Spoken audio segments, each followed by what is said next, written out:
All right. Okay. Hi, folks.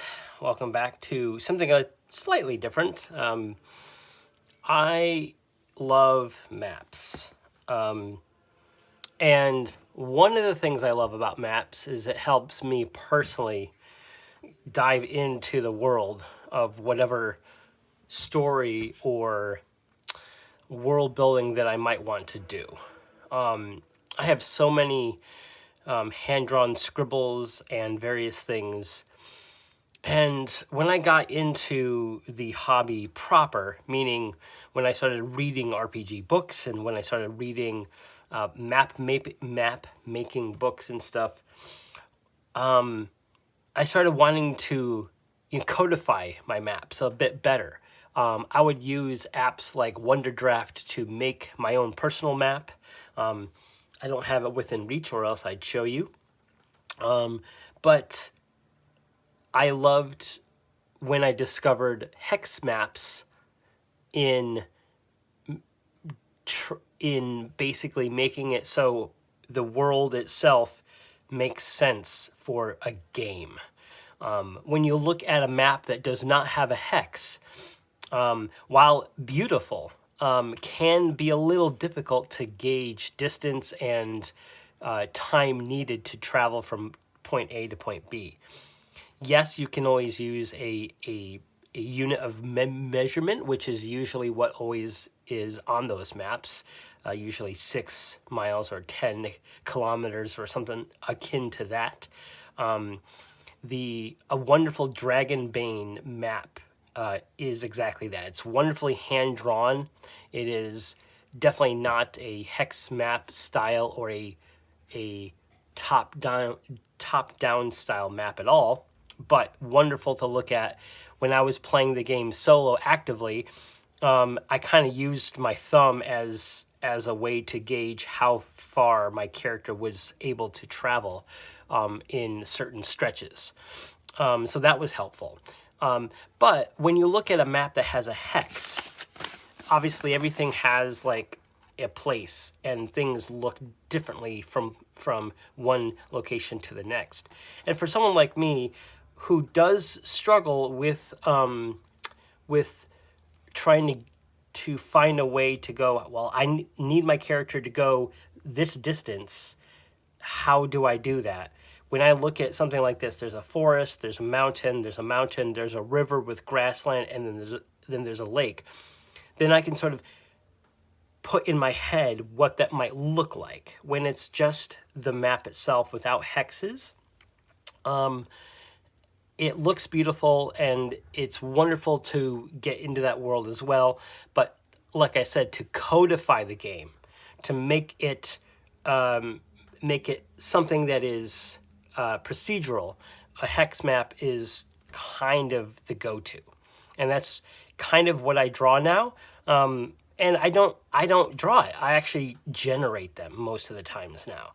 This map is from my series in Shadowdark, the Perilous Badlands, which I have actually created a hex map journal for. But that's not what we're going to be doing today. We are going to be creating a whole new region. And I do want to, of course, get my timer going. We're going to be creating a whole new region using exclusively the Shadowdark core rulebook here. And on page, I think it is 132, is the only page that you need to generate all these hexes. I recommend, if you're going to be doing this, obviously just some energy if you need it, some background music if you need it, quiet space if you need it, because this does take a while.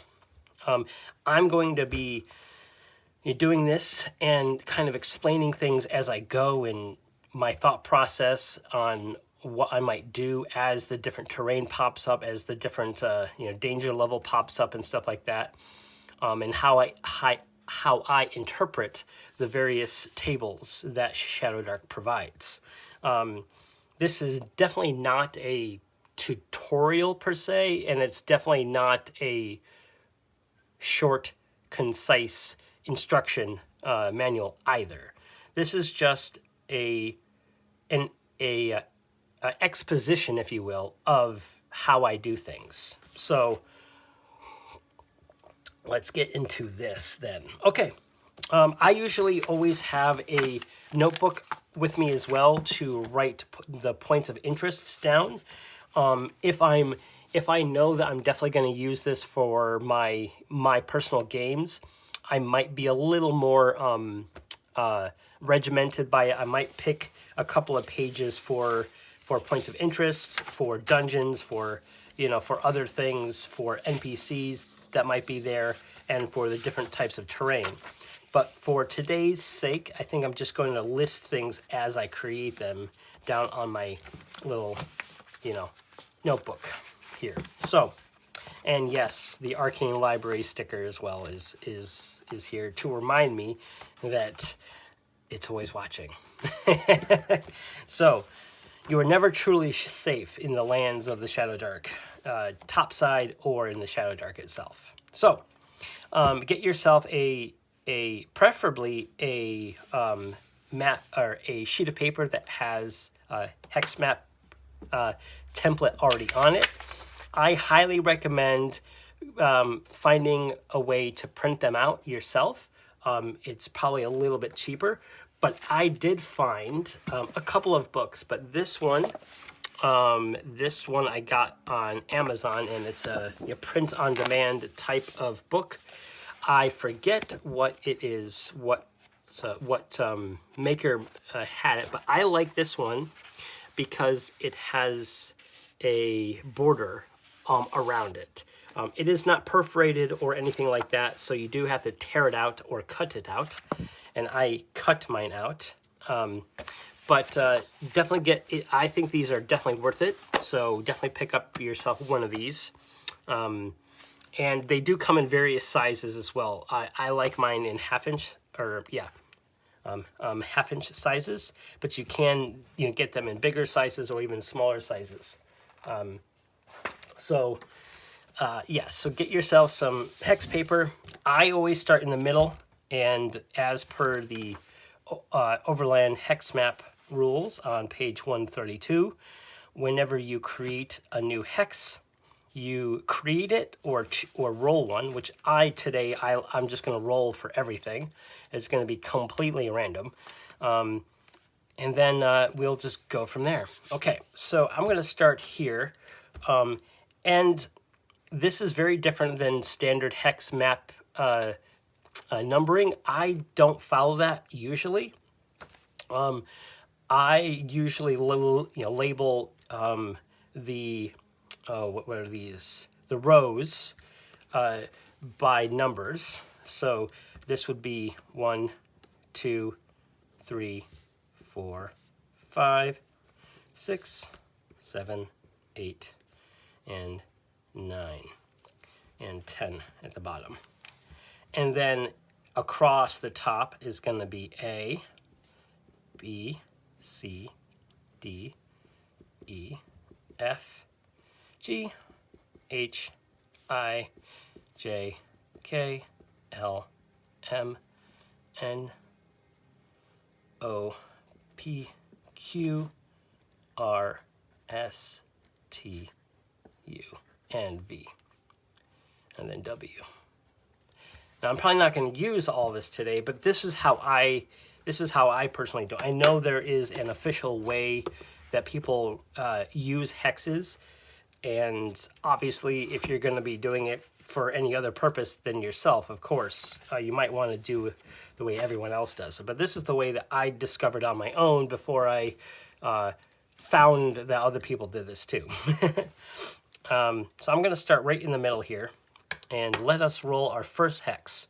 And we're going to roll a 2d6, and because it is a bell curve, it's more likely going to be these things here. And I did color these because I wanted a a simple way that I would have the same color across all of my maps, just so I can look at any one particular map and see what kind of terrain it is. So first hex I'm going to roll, it's a 9. So we got a river or a coast. So when it's a coast, I actually don't do a lot of it because I don't know what the coast is going to be like. So this tile is, I'm just going to write coast because we have no body of water first. So I'm going to write coast on it. I'm going to also roll the d6 for the danger level.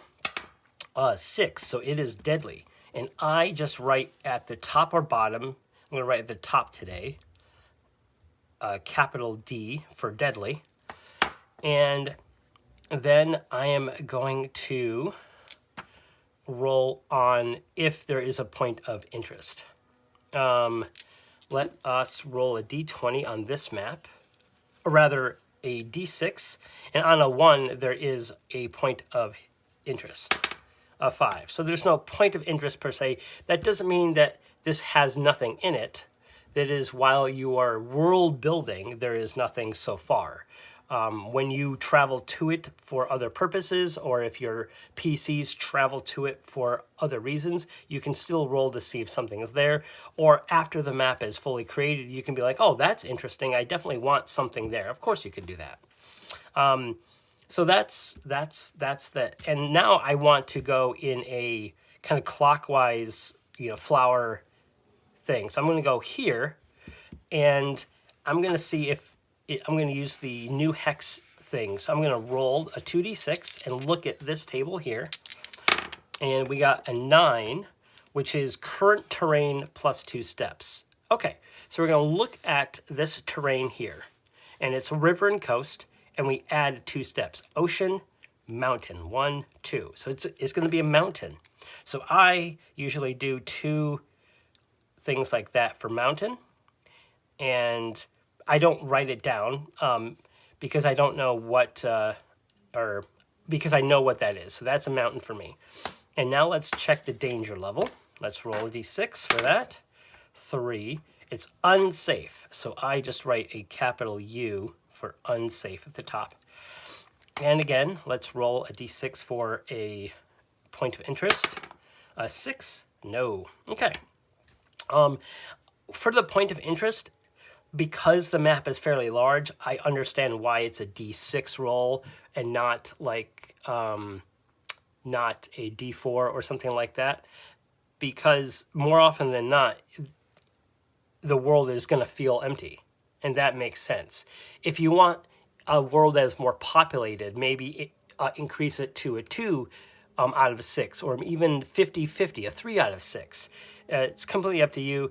The generic sort of baseline Shadowdark feel is it is a world that is full of danger, but it takes a bit to get to places. So the travel to those places is also important. Rations are important. Camping out in the wild is important because you might run into wandering monsters in an unsafe area every 3 hours. While I am camping out in the mountains, I'm going to roll 2 times in the middle of the night while I'm camping in an unsafe area. If it's a safe camp that has protection, you might only need to roll once. But generally speaking, when you camp out in the wild, as per the overland travel rules, I believe is that you roll per hour depending on the scale of the difficulty scale. And for outside, unsafe region, it is every 3 hours. So that's how that works. And that's why I still stick with just the D6.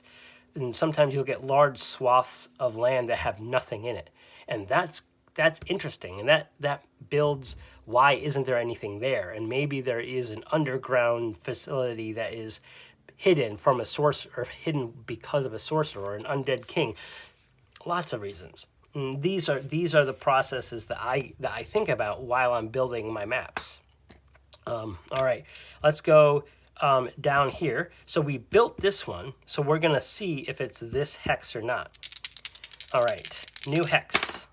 Ooh, 8. So it's going to be the same as the current terrain. So we left this hex. So it's going to be the same as the current terrain. So we're going to do this. So it is a mountain. And we're going to roll for unsafe. Unsafe is going to be my smoke colored die, and my point of interest is going to be my white die. Ooh, point of interest, and the area is risky. So this is risky. Capital R for risky. And sorry.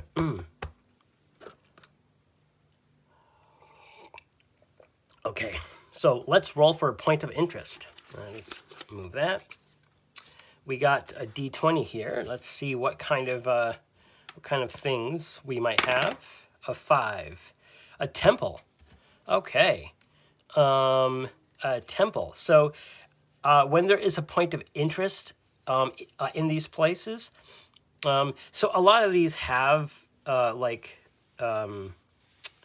letters and stuff. So, and I have yet to to create my own sort of map key yet. And I'm really bad at making small icons that aren't just completely muddled up.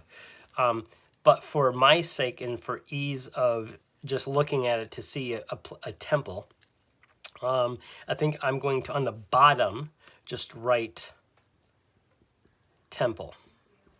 And that means to me that somewhere in the hex is a temple. So I'm also going to write now in my points of interest section a temple. And we could delve into that more, but what I'm going to do is I'm just going to mark the location first. So this is in hex location of N5, So for me, that's N, 5. And that's the location of the temple.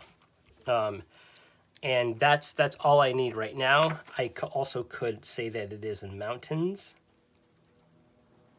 And if I think of something interesting about the temple, I can relate to the location, the hexes around it, or the hex that it's currently in, and figure something cool out. So let's continue. Let's move around. Let's go here. Let us roll. Oops, 2d6. Oh, new hex, 2d6, 7. Same as the current terrain. Okay, so same as the current terrain. We're going to do another ring of mountains. Interesting. And unsafe and point of interest. It is unsafe. All right, unsafe. So we got a coast so far. So I think this is going to be a coast surrounded by a ring of mountains. Let's go over here. We got an 11, so it's going to be current terrain plus 2 steps. So we're at mountain. Now, you always circle back around when you do this. So mountain, and then we go 1, 2. So it's going to a swamp area. So for swamps, I just do tufts of grass like this, and then kind of like lines. And that's just what I do. This is how I say, oh, that's a swamp. Maybe a couple of the tufts of swamps are longer. There we go. Okay, so we know that's a swamp. Let's see what the danger level and the point of interest. Danger level is R, risky. So this is a risky terrain. Okay, let's go around. So this coast is looking more like it might be like a large lake of some sort, or a river that's coming down from a mountain into the swamp. That's interesting. So let's roll 2d6. We got 7, which is same as the current terrain, which is swamps. So again, see, this becomes methodical, and some would say if you're doing it on your own without talking and, explaining to things. It might be a little meditative, actually. Let's see the danger level and point of interest. Danger level is 4, risky, so another risky swamp. And this is shaping up to be quite interesting. That there's a I'm probably going to make this into a large lake area, and since this is 6 miles wide, yeah, it might be like a large lake. A large lake. Cool. So let's do it again here. New hex. Ooh, a 5, which is the same as current. So we got another. So I have a feeling I'm not in the mind of Kelsey on how she designed this, but the way this is working is that it looks at the previous terrain, and just so it's not completely random, there's this bell curve type of situation where it's most likely going to be the terrain that you just left in, just to keep some continuity. And that's how you build natural looking landscapes with this overland hex map generation. And it can create some really interesting things. And that being said, knowing that this is completely surrounded, I'm actually just going to draw a kind of inside lake like this, and then just do this. So I know that this entire hex is water. All right, let's roll danger level. No point of interest, but danger level, it is a safe swamp. Interesting. So whenever I roll a safe area that has no point of interest, I usually put some sort of small trading post or a small village that's smaller than like a village. It might be like a hamlet or something, because I like the fact that if it's safe, it's probably been explored, and that's why it's safe. Let's move on. I think at this point, I think I want to move going up this way, and I think I want to move from the hex that we were on as opposed to this one. So I'm going to continue going out, and I'm just going to go around like this. And then if I decide to build outward, I'll go from a different spot and build from that terrain that you left from. Because remember, we are treating this as a top-down kind of pointing our finger and then moving around the map. But at any point, you can jump around and then move from that location and build from that location too. Okay, so let's move up. Let's see what the new hex is going to be.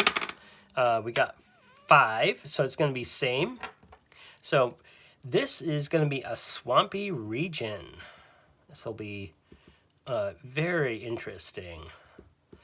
And I believe I'm still going to keep these all 10 kilometers or 6 miles as well. Let's see it is safe again. Interesting. And then 6, so no point of interest. Let's do 7, which is same. I was going to go around. So this is shaping up to be quite the swampy terrain or region. I'm not really all that familiar with working with swamp stuff. I've run a few swamp kind of encounters and stuff before, and they're fun. But it's not like my purview of expertise. But it is not my forte, if you will. Okay, so let's keep going. Let's go this way. Oh, I need a roll for the danger, and this one is unsafe. There we go. And yeah, so the only safe number is 1, so it's a 1 in 6 to be safe, but it's also 1 in 6 to be deadly. But more often than not, it's just going to be unsafe or risky. All right, let's go here. 11, which is current terrain plus 2. So we got swamp, which is here, and then 1, 2. So forest or jungle. So I'm just going to do my standard forest, which is usually 3 or 4 lines with pine tree looking things. And for me, that's just how I do my forest tile. Let's see, danger level is unsafe with no point of interest. So interesting that we have a temple so far surrounded by nothing, and it's in a mountain region. I mean, to me, the quintessential temple on a mountain is at the very top, or at least on the precipice of a large kind of step or something like that. Okay, this is interesting. So we got a forest or forest slash jungle. Let's move to this one. Do the same thing. New hex. 7. So it's going to be same. So it's going to be more forest. So forests I like because I grew up and live around forests. So I have a feeling of how they feel. I did not grow up in a mountainous area or a swampy area, so I'm not familiar with how those feel. But forests, I'm at home in. All right, we got a point of interest, and it's deadly. Ooh, so interesting that we have a deadly area right next to the temple, risky area, and we have a point of interest. Let's see. Maybe they're connected somehow. All right, point of interest is 6. Barrow mounds. Okay. Barrow mounds. So we got, I'm just going to write barrow on here. And then, barrow mounds on my little notebook. Barrow mounds. And that location is is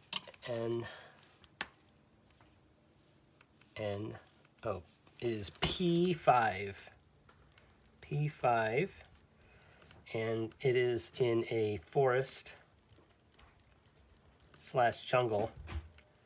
So I don't decide the type of terrain for the forest, jungle until it's complete. Depending on like how, if it's lots of forests and water and swamps and stuff like that, it might be more of a jungle area than like a temperate area. So I might make this into a jungle as opposed to a forest. But right now we got that set up. And one thing I forgot to roll for both of these is the development of like what's going on at this place. So let us roll for both of those.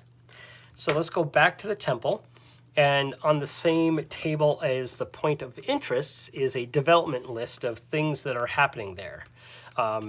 So for the temple, we got 12, which is home to a religious cult. Well, wow. Okay, home to a religious cult. That's wild. I mean, it makes sense, but it's also like when you think religious cult in a dark fantasy setting, you usually think of some like old abandoned facility of some sort that they have usurped as their own.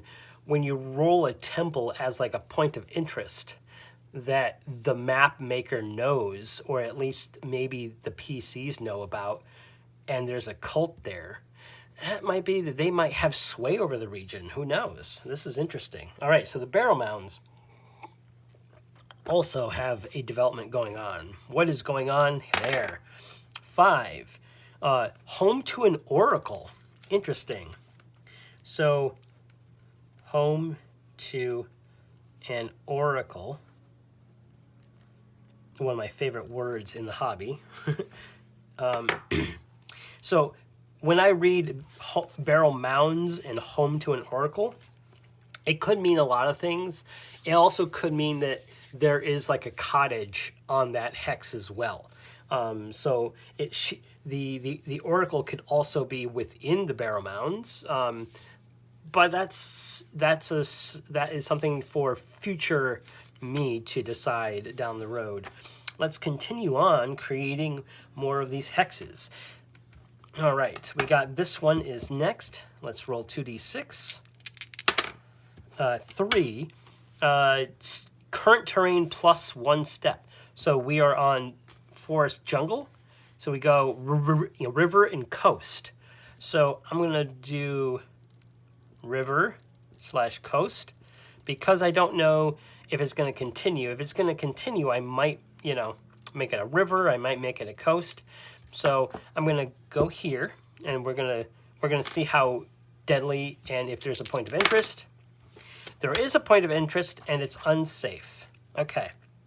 Depending on the point of interest that's here, that might decide for me if it's a coast or a river. So let us roll a d20. Interesting that we got 3 points of interest in a cluster on the map. That's pretty cool. All right, let's roll that d20. Got a 12. A ravine. Interesting. So a ravine. So what this I'm going to say that these are going to be tall cliffs, and this is going to be a coast. So I'm going to. So if you're unfamiliar with that, just what I said, this is going to feel like if you're sailing up, a la the Princess Bride in the Cliffs of Insanity, anyone, or the White Cliffs of Dover, something like that. So this is going to be a coast for sure. So there is a ravine. Not ravine. I'm going to translate that into cliffs. So I'm just going to do this kind of thing here and make this into water. There we go. And then there are cliffs. Yep, there we go. Okay, unsafe, and yep, and that's the point of interest that there's some. So this is something that the locals, or at least the map maker, wants to point out, which means it tells me that there's something special about those cliffs. Okay. Next, let's go down here. 11, which is current terrain plus 2 steps. So this is basically coast, right? So we do coast, and then 2 steps. 1, 2, some mountain. Oh, interesting. This mountain is connected to the other mountain. This is looking more like a range of mountains even. Let's do the same. 5 and 5, so no points of interest, but it is a risky area. All right, let's keep going around.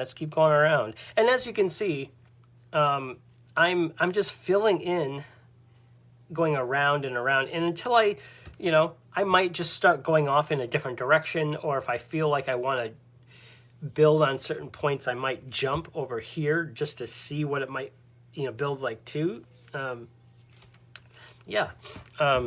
this is literally the process on how I'm doing it.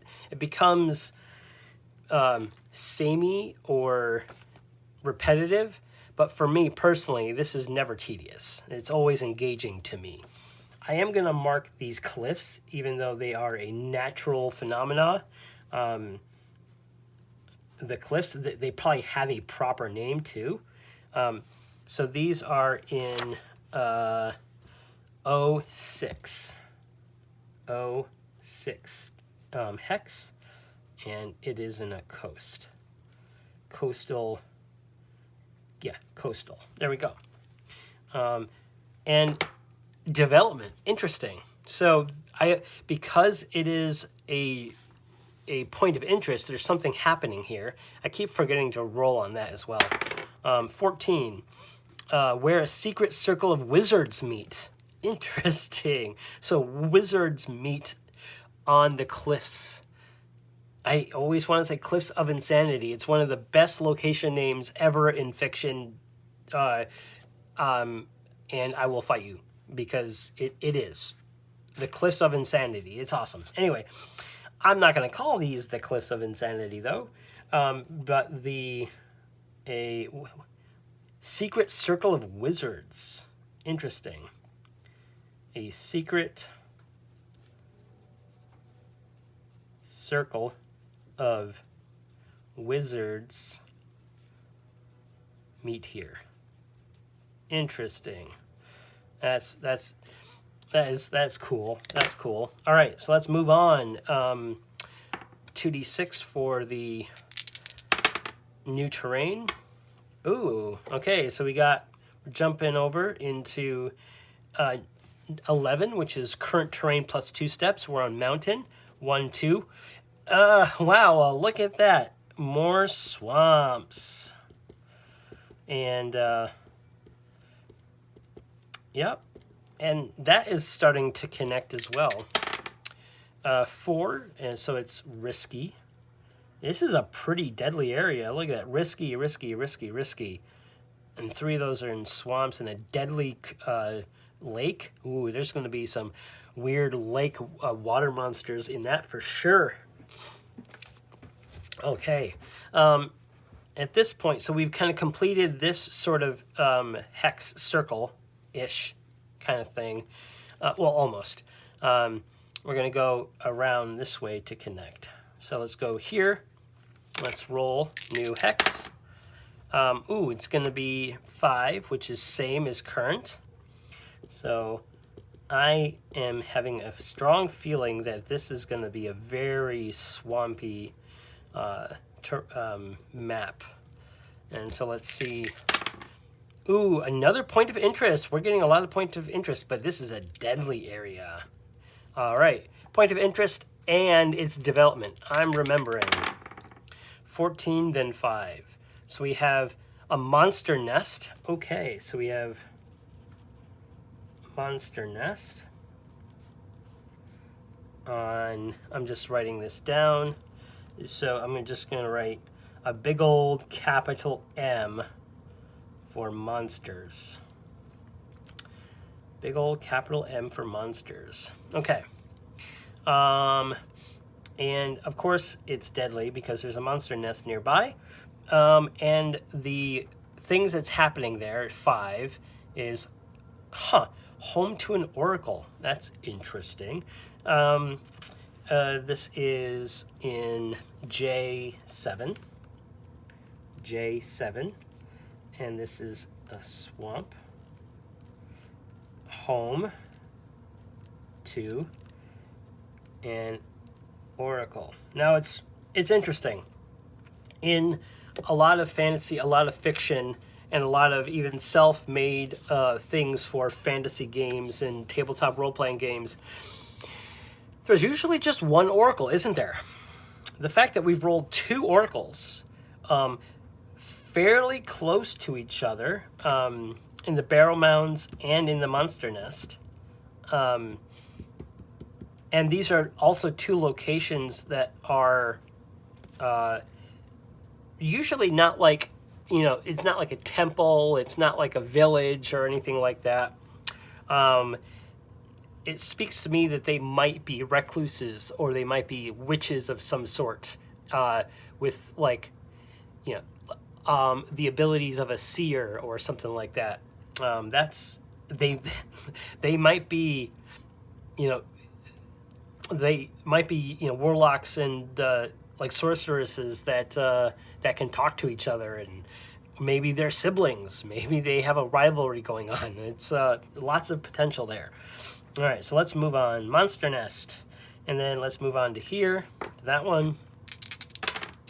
We got 5, so it's the same as the current. So we got more swamp. I'm going to have to come up with a good region name.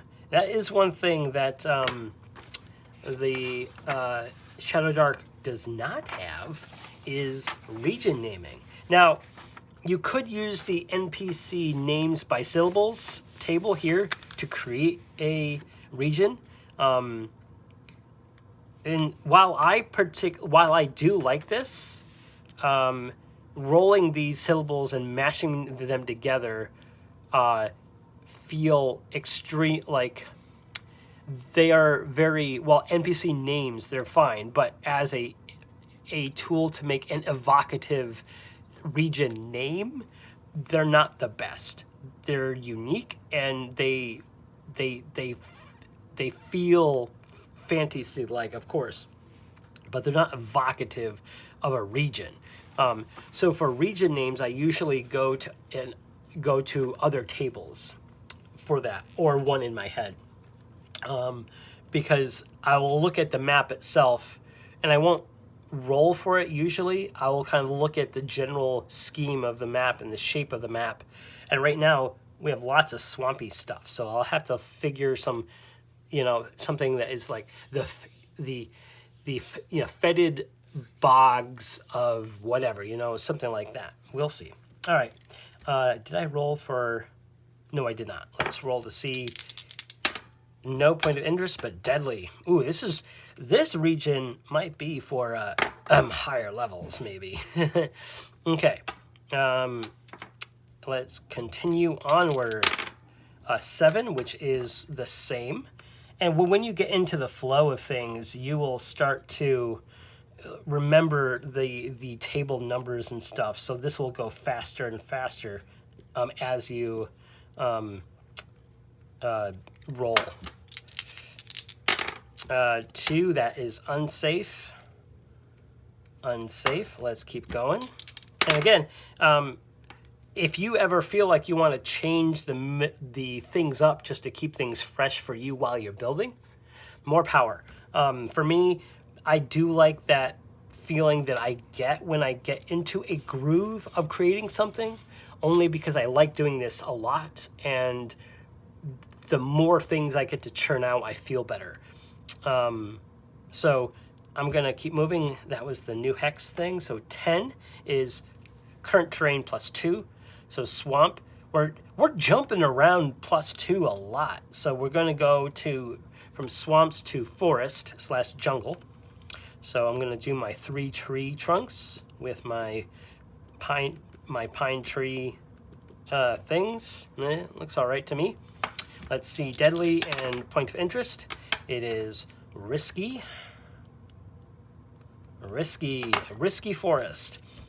When a region starts to build things like this, is definitely a swamp region. Like, I'm gonna name this region within this. I'm gonna name this terrain type something like the fetid swamp, right, or something like that. I'm probably gonna name this lake because it's very unique that it's in the center of this range and swamp. Hell, maybe, and this is how I build, guys.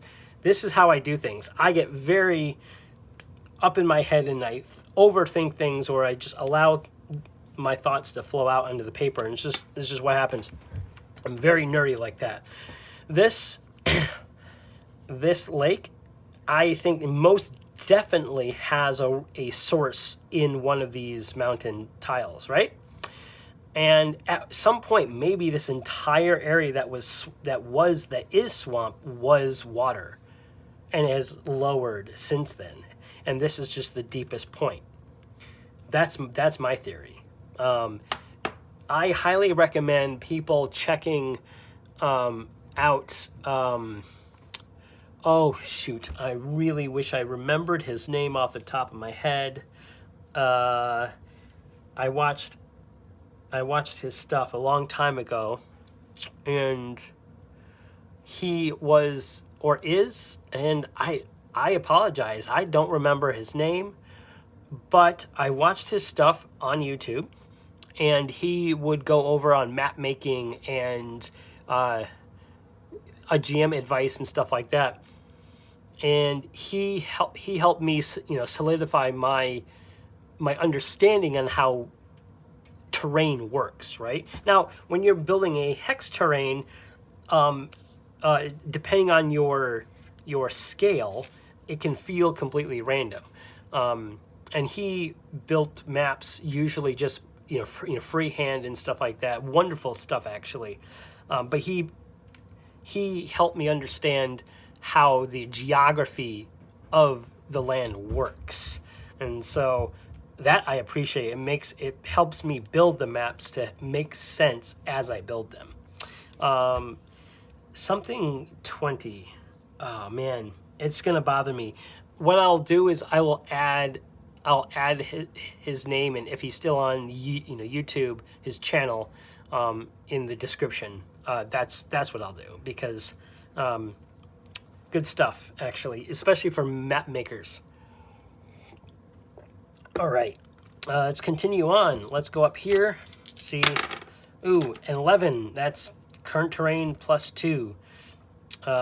Wait, did I roll for encounter? I must have, because I put the risky. Okay, so 11 is current terrain +2. So that is ocean, specifically ocean. So this is an ocean. So what I do for ocean is all I do is I start to draw the coast part right here, because I don't know what these things are, right?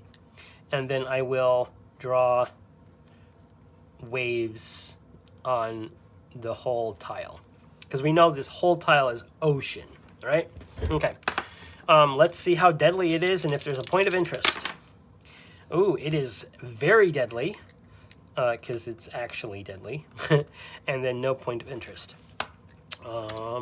Let us move on to this okay, so here we go. We finished our first, flower hex, if you will. Now, when you build your own sort of small region to plop yourself into, or your players, or your group into, this is a pretty good size. Each hex is 6 miles, and you get a good swath of differing terrain, and it gives a cohesive theme for this place. So obviously, if this was it, with a temple here and a barrow here and the cliffs and a monster nest here, you can even plop a village or something on the coast here. And like, this is a self-contained sort of adventure module. Books like The Evils of Ilmire, which I've discussed before, do this exact thing, where they have just a flower hex of 19 hexes, and that's what this is. And this one's is populated with lots of things, just because there's lots of things to do here. But the idea is that you have a hex flower of lots of potential things to do, but contained enough so you're not overwhelmed. I've done this in the past. I can't help but want to know what's that way and what's down and this way. So I always fill the entire paper, whatever I'm doing. The Perilous Badlands, of which I created before this, is technically smaller than this by, I think, by 12 hexes, I think. But this is a massive area to explore in. There's lots of things that can happen here. And I don't think I would get, I don't need more than just this hex to explore and to, there's lots of potential for different characters and different campaigns, different monsters, because there's lots of terrain and everything. There's lots of interesting spots. There's 4 different villages here, so there are 4 different areas that might feel different. When you build a full-on region hex like this, or hex map, the urge is to find out what's beyond, because you feel like it's complete. It's not complete until you delve into it and then fill up each hex too. What's in this temple? What's special about this mountain? Mountain region that this temple is here. Why is this lake like this? Is there something special about this lake? Is there an underground cavern that is covered in magical ice under the thing? And if it melts, all the water goes away. These cliffs. Why are they special cliffs? And obviously this is coast, so there's probably water here. So there's lots of potential even for a smallish hex flower just like this. But my personal take is I'm going to continue on building out like this.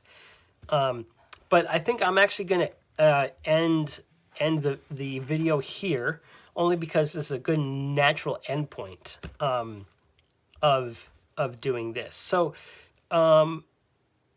yeah, I guess this was just my take on how I build overland hex maps using solely the overland hex maps tables in the Shadowdark core rulebook. There's a lot you can do with this book, and I've got to thank the Arcane Library and Kelsey Dion, along with all these fantastic artists that gave you the good feel and the vibe of this role playing game. Fastly had become one of my favorite, fantasy genre like role playing games for sure, and I'm so happy to have this in my life now. But with that, folks, I think I'm going to wrap it up, and until next time, I'll see you on the flip side. Peace.